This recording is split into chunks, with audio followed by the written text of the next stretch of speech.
విడు మొరటోడు అని వాళ్ళు వీళ్ళు ఎన్నెన్ని అన్న పసి పిల్లవాడు నవాడు.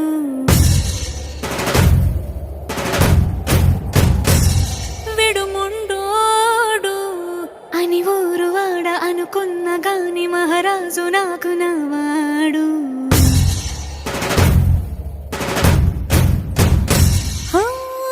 మాట పెడు